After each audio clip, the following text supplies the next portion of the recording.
कल हम लोगों ने पाचन तंत्र का पार्ट 1 पढ़ लिया था। आज उसके आगे पाचन तंत्र पार्ट 2 पढ़ेंगे और इसमें हम अपना जो डाइजेस्टिव सिस्टम है पाचन तंत्र से कंप्लीट कर लेंगे एनसीईआरटी बुक के अकॉर्डिंग। ठीक है, तो हम लोगों ने कल पढ़ लिया था कि एक बार रिकॉल करा देते हैं कि पाचन तंत्र जो है उसके अंतर्गत क्या आता है। आहार नाल बताई थी और ग्रंथियां बताई थी, और ये इसकी स्टार्टिंग कहाँ होती है, बक्कल कैविटी मुख वहां से होती है। ठीक है, और खत्म जो होता है, ठीक है, एलिमेंट्री कैनाल जो है पाचन तंत्र के अंतर्गत जो आहार नाल है उसका जो प्रारंभ होता है वो बक्कल कैविटी मुख वहां से होता है, और ये खत्म कहाँ पे होती है, ये रेक्टम पर खत्म होती है, मलद्वार पर खत्म होती है। ठीक है, इसके एक एक पार्ट है जिनको पढ़ना है। कल हमने बक्कल कैविटी के बारे में अच्छे से पढ़ लिया था। इसमें क्या होता है, टीथ होती है, टंग होती है और सलाइवरी ग्लैंड होती है। किसका क्या फंक्शन है देख लिया था। फेरेंक्स भी हो गया था। अब हम पढ़ रहे हैं ईसोफेगस।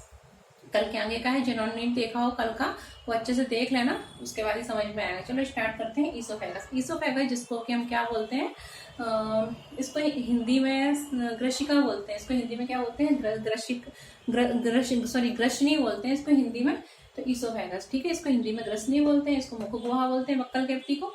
अब क्या होता है, भोजन जो होता है जिसमें, ठीक है, जो सलाइवरी ग्लैंड मिल जाती है उसके बाद भोजन को क्या बोलते हैं, हमने बताया था काइम बोलते हैं। ठीक है, और वो बोलस बोलते हैं। और ये बोलस जो होता है वो कहाँ आता है, ईसोफेगस में आता है। और जो ईसोफेगस होती है, ग्रसनी होती है, इसमें भोजन का पाचन नहीं होता है। सिर्फ क्या होता है, इसमें क्रमानुकुंचन गतियां होती हैं, और भोजन जो होता है क्रमानुकुंचन गतियां होती है मस्कुलर, ठीक है, मसल्स के थ्रू होती है। और भोजन जो होता है जिसको हम बोलस कहते हैं वो कहाँ पहुंच जाता है, स्टमक में पहुंच जाता है, यानी आमाशय में पहुंच जाता है। ठीक है, कहाँ से होते हुए, ईसोफेगस से होते हुए जो भोजन है वो स्टमक में आ जाता है। स्टमक में क्या होता है, इसकी जो वॉल होती है ना, दीवार होती है, यहाँ से कई सारे जो मतलब एंजाइम, कुछ एंजाइम वगैरह, ठीक है, सीक्रेट होते हैं। तो जो स्टमक से जो निकलता है, ठीक है, फ्लूइड टाइप का, उसको हम क्या बोलते हैं, उसको हम बोलते हैं गैस्ट्रिक जूस। क्या बोलते हैं, गैस्ट्रिक जूस। जो स्टमक है उससे रिलेटेड जो वर्ड है वो गैस्ट्रिक यूज करते हैं, इसलिए इससे निकला हुआ जो फ्लूइड होता है, रस होता है, उसके लिए हम गैस्ट्रिक जूस यूज करते हैं। तो स्टमक से क्या निकलता है, गैस्ट्रिक जूस निकलता है, गैस्ट्रिक जूस। गैस्ट्रिक जूस में क्या क्या होता है, गैस्ट्रिक जूस होता है उसमें सबसे पहले तो HCl आपको याद रखना इम्पोर्टेंट है, हाइड्रोक्लोरिक अम्ल। हाइड्रोक्लोरिक अम्ल का क्या काम होता है, हाइड्रोक्लोरिक जो अम्ल है, जब हम खाना खाते हैं तो क्या होता है, कुछ उसमें माइक्रो ऑर्गेनिज्म, सूक्ष्म जीव वगैरह भी हो सकते हैं। ठीक है, तो वो क्या करता है, किल माइक्रोब्स को जो है वो HCl है वो क्या करता है, किल कर देता है। एसिडिक होता है ये, और ये कुछ एंजाइम होते हैं उनको सक्रिय करता है। ठीक है, कि वो अच्छे से वर्क करें, उनको सक्रिय एक्टिव करता है, निष्क्रिय होते हैं तो उनको एक्टिव करता है, इसका काम HCl का ये होता है। ठीक है, माइक्रोब्स जो है उनको नष्ट करता है, एंजाइम उनको सक्रिय करता है। ठीक है, और हमारे भोजन के माध्यम को क्या बनाता है, अम्लीय बनाता है। हमारी जो सलाइवा है ना वो भी क्या होती है, एसिडिक होती है। ठीक है, उसका जो pH है, ठीक है, अगर देखें हम तो 7 क्या होता है, न्यूट्रल। उससे कम जो है वो क्या होता है, एसिडिक। और 7 से ऊपर जो है वो क्या होता है, बेसिक। तो जो HCl है ये किस नेचर का होता है, एसिडिक नेचर का होता है। ठीक है, भोजन के माध्यम को अम्लीय बना देता है, कुछ एंजाइम है उनको सक्रिय करता है। ठीक है, तो ये गैस्ट्रिक जूस में प्रेजेंट होते हैं।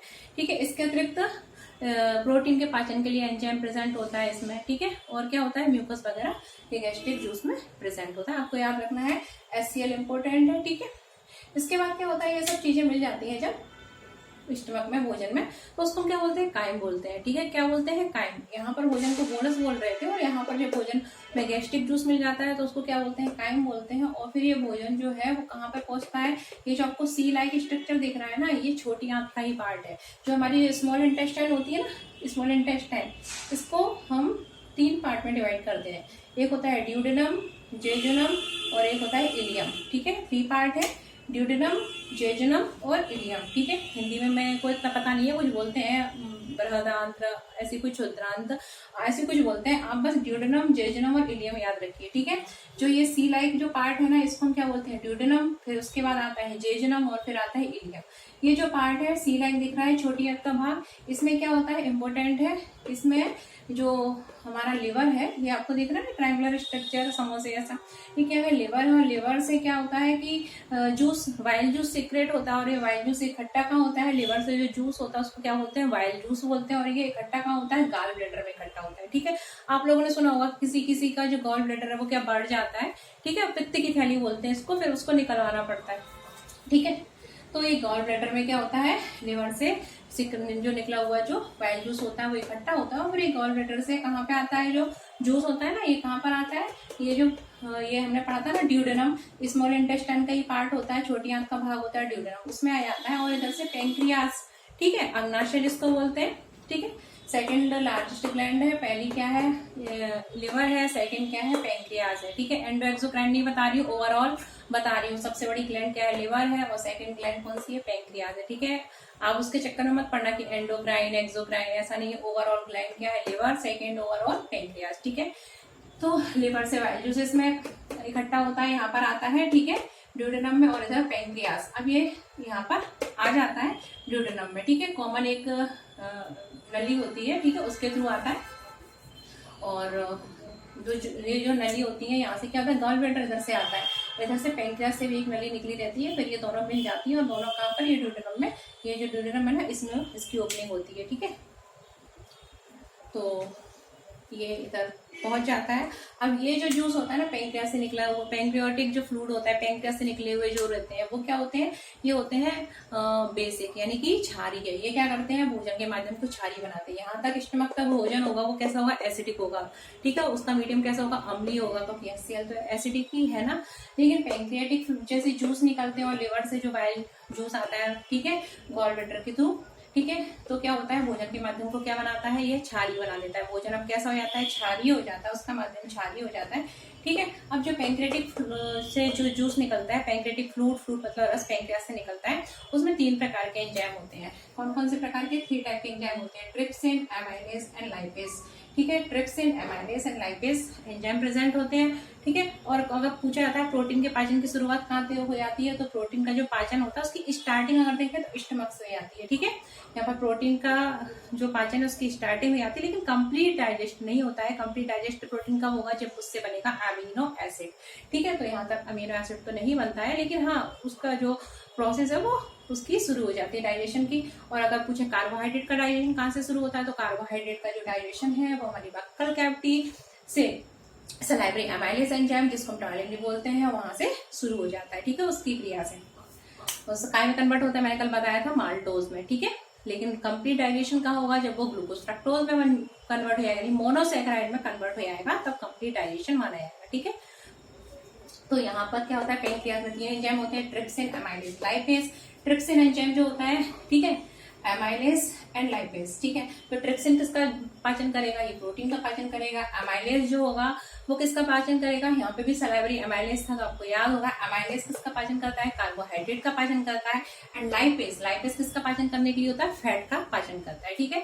तो कार्बोहाइड्रेट, फैट एंड प्रोटीन तीनों का यहाँ पर डाइजेशन होता है। कहाँ पर होता है, पैंक्रियाज में। इसलिए पैंक्रियाटिक जो फ्लूइड होता है ना, जूस होता है, उसको पूर्ण पाचक रस भी कहा जाता है, ठीक है। क्योंकि यहाँ पर तीनों का पाचन हो रहा है ना, यहाँ पर क्या कार्बोहाइड्रेट का हो रहा है, यहाँ पर प्रोटीन का हो रहा है, ठीक है। लेकिन यहाँ पर कार्बोहाइड्रेट, फैट एंड प्रोटीन तीनों का हो रहा है। ट्रिप्सिन, एमाइलेज एंड लाइपेज, ठीक है, एंजाइम याद रखना है।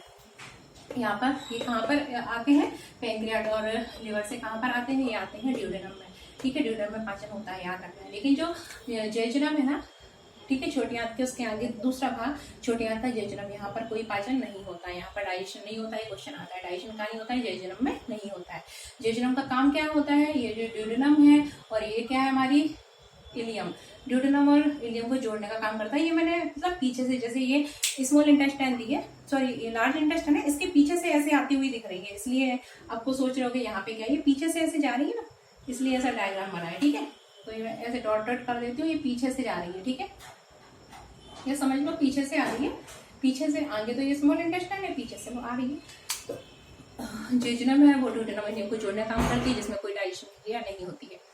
द लास्ट स्मॉल इंटेस्टाइन का जो पार्ट होता है उसको हम क्या बोलते हैं, इलियम बोलते हैं, ठीक है। ये इलियम सबसे मतलब दूसरा 3rd नंबर का पार्ट होता है, ठीक है, स्मॉल इंटेस्टाइन का। और जो इलियम है ये हमारी जो लार्ज इंटेस्टाइन होती है, बड़ी आंत होती है जिसको हम बोलते हैं, उससे कनेक्ट होता है। जिस जगह कनेक्ट होता है ना, यहाँ पर एक बाल प्रेजेंट होता है, ठीक है, इलियोसिकल बाल प्रेजेंट होता है। और इसके द्वारा क्या होता है, ये यहाँ से जुड़ी रहती है, ये होता है हमारा सीकम, बड़ी आंत जो होती है ना, यहाँ बताती हूँ, लार्ज इंटेस्टाइन, इसके भी कई पार्ट होते हैं। क्या होते हैं, एक होता है सीकम, एक होता है कोलन और एक होता है रेक्टम। सीकम, कोलन और रेक्टम। तो सीकम यहाँ पे होता है, ठीक है, कोलन क्या होता है, ये जो पार्ट होता है ना, ये कोलन होता है यहाँ तक, ये 3 भुजाएं होती है, कोलन होता है, सीकम, कोलन एंड रेक्टम वाला ये पार्ट होता है। तो जो लार्ज इंटेस्टाइन होती है वो 3 पार्ट में डिवाइड होती है, जैसे स्मॉल इंटेस्टाइन 3 पार्ट में डिवाइड थी, लार्ज इंटेस्टाइन भी 3 पार्ट में डिवाइड होती है। पहला क्या होता है, सीकम, देन ये पूरा जो होता है वो कोलम, और ये जो होता है वो रेक्टम, ठीक है। लेकिन बाद में जो कॉलम वाला पार्ट होता है ना, ये भी 3 पार्ट में डिवाइड हो जाता है। ये वाली जो होती है वो कौन सी होती है, असेंडिंग, यानी ऊपर वाला चढ़ रहा है तो असेंडिंग, ये ट्रांसवर्स, ठीक है। और ये जो आर्म होती है वो कैसी है, डिसेंडिंग, ठीक है। तो कॉलम वाला जो पार्ट है वो भी 3 पार्ट में डिवाइड है, असेंडिंग, फिर ट्रांसफर और डिसेंडिंग, ठीक है। असेंडिंग, ट्रांसवर्स, ठीक है, ट्रांसवर्स, एंड ये क्या है, डिसेंडिंग, डिसेंडिंग मतलब नीचे की साइड, ठीक है। तो फिर से एक बार रिकॉल कर लेते हैं कि स्मॉल इंटेस्टाइन 3 पार्ट में डिवाइड होती है, ड्यूडेनम, जेजुनम, इलियम। जेजुनम में कोई पाचन नहीं होता है, ठीक है। और ड्यूडेनम में क्या होता है, लिवर से जो फ्लूइड आता है वो, और पैंक्रियास से आता है वो मिलता है, ठीक है। और पैंक्रियास में ट्रिप्सिन, एमाइलेज, लाइपेज एंजाइम, ठीक है, होते हैं। उसके बाद जो इलियम होती है वो लार्ज इंटेस्टाइन जो होती है ना, बढ़िया, तो वो 3 पार्ट में डिवाइड होती है, सीकम, कोलन एंड रेक्टम। तो जो कॉलन और जो छोटी आंत का भाग होता है, छोटी आंत और बड़ी आंत जहां मिलती है ना, ठीक है, वहां पर क्या होता है, एक उंगली नुमा ऐसी रचना पाई जाती है, ठीक है, जिसको हम क्या बोलते हैं, अपेंडिक्स। अपेंडिक्स आपने सुना होगा, कभी कभी आपके पेट में नीचे की साइड में दर्द होता है, आप बहुत चिल्लाते हैं आ इस तरीके से, अगर आप डॉक्टर के पास जाते हैं तो डॉक्टर क्या कहता है, आपको अपेंडिक्स बढ़ चुकी है आपकी, आपको अपेंडिक्स का ऑपरेशन कराना पड़ेगा। अपेंडिसाइटिस बोलते हैं ना, अपेंडिक्स बढ़ गई है, इसका ऑपरेशन कराना पड़ेगा। अब ऑपरेशन क्यों कराना पड़ेगा, क्योंकि ये क्या है, हमारा वेस्टिजियल ऑर्गन है, यानी अवशेषीय अंग है। अवशेषीय अंग क्या होते हैं, जो हमारे पूर्वजों में कभी पाए जाते थे, उनका यूज होता था, लेकिन अभी वर्तमान में अगर हम देखें, हम क्या है, ठीक है, ह्यूमन है, ठीक है, होमोसेपियन वगैरह उनमें पाए जाते होंगे, लेकिन अभी हम में नहीं पाए जाते हैं, ठीक है। तो क्योंकि सेलुलोज वगैरह तो हम खाते नहीं है, सेलुलोज के पाचन करते हैं, सेलुलोज के पाचन के लिए अपेंडिक्स का यूज होता था, लेकिन हम सेलुलोज खाते नहीं है, इसलिए हमारे में क्या है, अवशेषीय अंग है, ठीक है। कभी कभी ये बढ़ जाता है तो हमको दर्द होता है, फिर इसको काट के निकाल दिया जाता है, तो उससे कुछ मतलब नुकसान भी नहीं होता है, ठीक है। तो जहाँ सीकम, बड़ी आंत का पार्ट सीकम, छोटी आंत का पार्ट कोलन मिलते हैं, ठीक है, वहां पर क्या होता है, उंगली नुमा रचना पाई जाती है, जिसको अपेंडिक्स कहते हैं।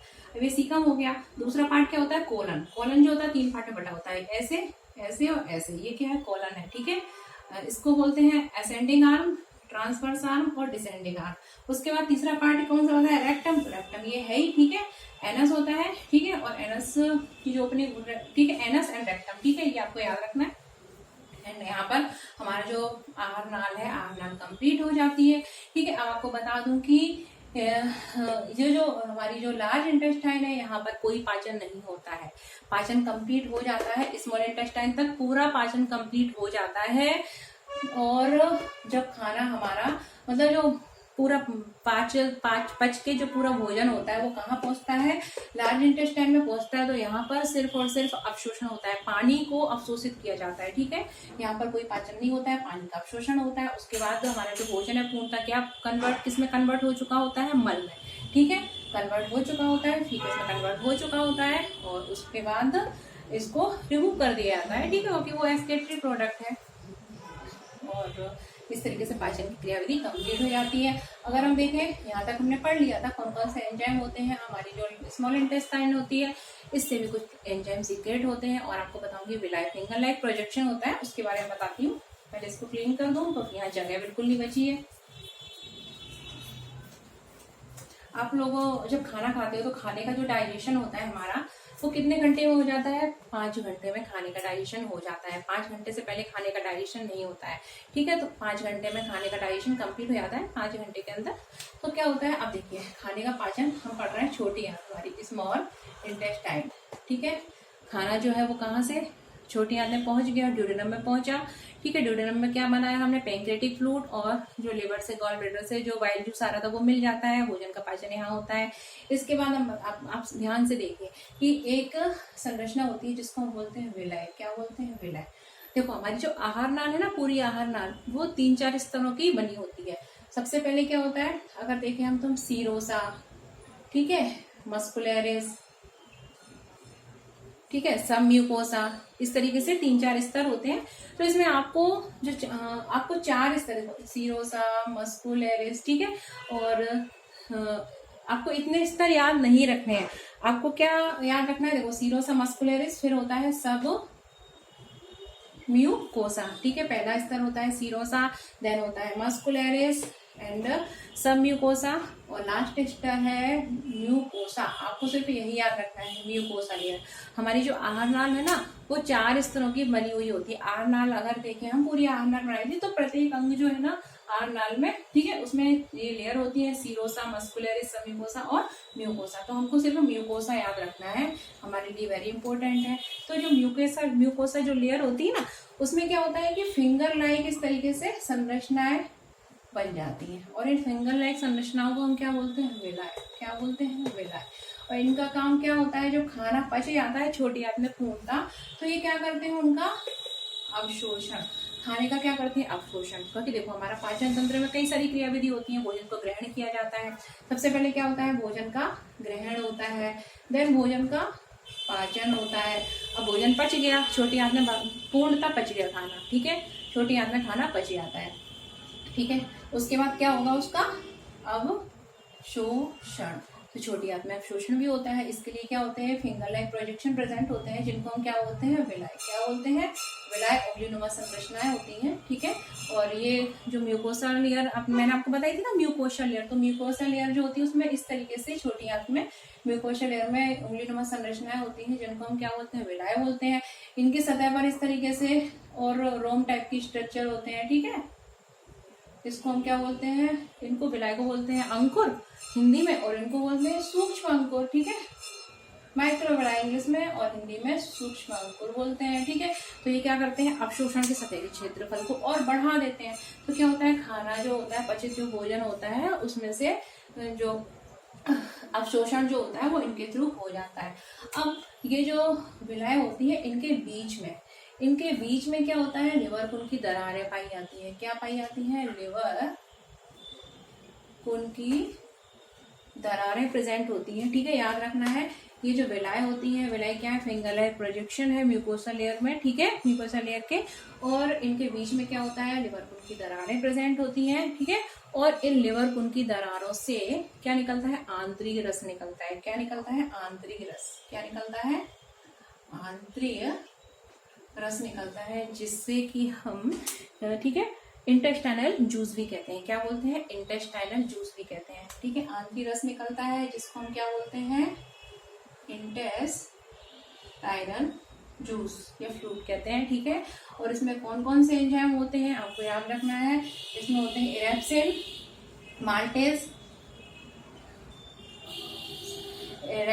Maltase, lactase, sucrase and lipase, ठीक है। 5 प्रकार के एंजाइम प्रेजेंट होते हैं, जो इंटेस्टाइनल फ्लूइड होता है, ठीक है। भोजन का पाचन करेंगे ना, तभी तो कंप्लीट पाचन हो जाएगा, ठीक है। मतलब अब इसके बाद पाचन नहीं होगा, ठीक है। पूर्ण पाचक रस कौन सा था, पैंक्रियाटिक जूस, ठीक है, बताया था, ट्रिप्सिन, एमाइलेज, लाइपेज तीनों का। लेकिन भोजन का पाचन कंप्लीट कहाँ पर हो जाता है, छोटी आंत में होता है। और छोटी आंत में क्योंकि देखो अब कुछ नहीं बचा ना, सबका देखो बताऊंगी आपको, सब कुछ बचे जाएगा, तो फिर कुछ बचेगा ही नहीं, क्योंकि यहाँ पर इरेप्सिन भी प्रेजेंट होगा, इरेप्सिन, ठीक है, माल्टेज भी प्रेजेंट होगा, फिर लाइपेज भी होगा, सुक्रेज भी होगा एंड लैक्टेज, ठीक है। अब सबसे पहले देखें किस किस का पाचन करते हैं, तो आपको समझ में आ जाएगा। ये तो आ ही गया, इसको मैं क्लीन कर देती हूँ, ठीक है। तो देखो अगर हम देखें भोजन, यहाँ से माल्टेज से शुरू करते हैं। हमने भोजन खाया था, कार्बोहाइड्रेट जो है माल्टोज में कन्वर्ट हुआ था। तो जो माल्टेज है वो किसका पाचन करता है, माल्टोज का। किसका पाचन करता है, माल्टोज का पाचन करता है। माल्टोज क्या था, डाइसैकेराइड था, उसको कन्वर्ट कर देता है मोनोसैकेराइड में। ग्लूकोज वगैरह मोनोसैकेराइड होते हैं, तो उसको कन्वर्ट कर देता है, ठीक है। उसके बाद सुक्रेज, तो सुक्रेज किसका पाचन करेगा, सुक्रोज का पाचन करेगा, ठीक है। ग्लूकोज फ्रक्टोज में कन्वर्ट कर देगा। ये किसका पाचन करता है, सुक्रोज का पाचन करता है। सुक्रोज का पाचन कौन करता है, सुक्रेज करता है। उसके बाद अगर हम देखें लाइपेज, ठीक है, लाइपेज किसका पाचन करेगा, जो फैटी एसिड होंगे ना उनका पाचन करेगा, फैटी एसिड को, ठीक है, उसको डाइजेशन कर देता है। उसके बाद इरेप्सिन किसका पाचन करता है, जो प्रोटीन बचती है, ठीक है, प्रोटीन का पूर्ण पाचन नहीं हुआ होता उनका पाचन कर देता है, ठीक है। Erepsin, maltase, lipase, lactase, lactase जो है प्रोटीन का पूर्णतः पाचन कर देता है और उसको किस में कन्वर्ट, प्रोटीन का पाचन हमने देखा था कहाँ से शुरू हो गया था, स्टमक से शुरू हो गया था, पेप्टॉन वगैरह में वो कन्वर्ट होते हैं, ठीक है। और पेप्टॉन को काय में कन्वर्ट कर देता है, यहाँ पर कंप्लीट डाइजेशन हो जाता है कब, जब अमीनो एसिड बन जाते हैं, अमीनो एसिड बन जाते हैं, ठीक है। तो यहाँ पर कंप्लीट डाइजेशन हो जाता है, यानी इरेप्सिन जो है वो कंप्लीट प्रोटीन का डाइजेशन कर देता है और पेप्टॉन को अमीनो एसिड में कन्वर्ट कर देता है। माल्टेज जो एंजाइम है माल्टोज का पाचन कर देता है, उसको मोनोसैकेराइड में कन्वर्ट कर देता है, ठीक है। लाइपेज एंजाइम जो है वो फैट का पाचन करता है, ठीक है, फैट का पाचन कर देता है, वसा गिस्ट्रॉल वगैरह में कन्वर्ट कर देता है। एंड सुक्रेज एंजाइम सुक्रोज का पाचन करता है, ग्लूकोज फ्रक्टोज में कन्वर्ट कर देता है, मोनोसैकेराइड है। एंड लास्ट में ये बचा हमारा लैक्टेज। कौन सा है, लैक्टेज। लैक्टेज एंजाइम जो होता है वो किसका पाचन करता है, जो मिल्क शुगर होती है ना उसका पाचन कर देता है, ठीक है। और इस तरीके से हमारा जो है, ठीक है, लैक्टोज वगैरह है, लैक्टिक एसिड, ठीक है, इन सब का पाचन कर देता है और पाचन जो है वो कंप्लीट हो जाता है। तो आपको कुछ याद नहीं रखना है, आपको सिर्फ ये याद रखना है कि ये पाचन की क्रियाविधि जो होती है, ठीक है, वो कहाँ पर कंप्लीट हो जाती है, छोटी आंत में कंप्लीट हो जाती है, छोटी आंत से लोअर की दरार से इंटेस्टाइनल फ्लूइड निकलता है, इसमें 5 प्रकार के एंजाइम होते हैं, pepsin, maltase, lactase, sucrase and lipase enzyme, ठीक है। यहाँ पर अमीनो एसिड है, फैट है, ठीक है, सबका पाचन कंप्लीट हो ही जाता है। उसके बाद क्या होता है, देखो पाचन हो गया, पाचन के बाद अवशोषण, लिवर खून, बिलाय, फिंगर लाइक प्रोजेक्शन मैंने बताए थे, ठीक है। फिंगर लाइक प्रोजेक्शन से क्या होता है, अवशोषण हो जाता है, लिवर खून से क्या निकलते हैं, इंटेस्टाइनल फ्लूइड निकलता है जो पाचन करता है, एंड विलाय जो है वो क्या करते हैं, अवशोषण कर देते हैं। भोजन अवशोषित हो गया, अवशोषण होने के बाद वो कहाँ जाता है, हमारी लार्ज इंटेस्टाइन में आता है, बड़ी आंत में आता है, बड़ी आंत से जो पानी है उसका अवशोषण हो जाता है, ठीक है, भोजन में से जो भी एक्स्ट्रा पानी है और मल में कन्वर्ट हो ही जाता है क्योंकि उसमें कुछ बैक्टीरिया प्रेजेंट होते हैं, ठीक है, सीकम के पास, तो फिर वो रिमूव हो जाता है बॉडी से। अब अवशोषण होने के बाद देखो पाचन के अंतर्गत अगर हम देखें, पाचन सबसे पहले भोजन, पाचन में क्या क्या क्रिया होती है, भोजन का अंतर्ग्रहण होता है, ठीक है, अंतर्ग्रहण, भोजन को ग्रहण करते हैं। उसके बाद भोजन का क्या होता है, फिर पाचन होता है, ठीक है, पाचन तंत्र जो है ना, ठीक है, भोजन को अंतर्ग्रहण किया, फिर भोजन का पाचन हुआ, पच गया भोजन, उसके बाद क्या होता है, भोजन का अवशोषण होता है। पाचन कहाँ तक होता है, छोटी आंत तक होता है, फिर अवशोषण होता है, मैंने बताया था विलाई के थ्रू होता है, सूक्ष्म अंकुर और, ठीक है, अंकुर के थ्रू। अवशोषण के बाद भोजन का क्या हो जाता है, एसिमिलेशन हो जाता है, यानी कि स्वांगीकरण हो जाता है। क्या हो जाता है, स्वांगीकरण। एसिमिलेशन का मतलब होता है कि जो कोशिकाएं है ना, अब भोजन का अवशोषण हो गया, ठीक है, अवशोषण होकर ब्लड के थ्रू जहाँ पे भी जरूरत पड़ती है वो उसको यूज कर लेती है, ठीक है, तो उसको बोलते हैं स्वांगीकरण। सेल यूज कर लेती है उसको बोलते हैं स्वांगीकरण, यानी कि यूज करना उनका। और उसके बाद जो बड़ी आंत होती है उससे क्या हो जाता है, वो उत्सर्जन हो जाता है, ठीक है। तो ये हो गया हमारा पाचन तंत्र कंप्लीट, इसमें ग्लैंड भी बता दिए, ठीक है। तो उम्मीद है आपको समझ में आया होगा, और नहीं आया हो तो एक बार पढ़ लेना, आ जाएगा, ठीक है। तो मिलते हैं नए लेक्चर के साथ। और हाँ, इसके बाद हम पढ़ेंगे अपना अगला लेसन जो है रेस्पिरेटरी सिस्टम के बारे में, ठीक है। तो देखते रहिए और लाइक से सब्सक्राइब करिए, ठीक है। मिलते हैं।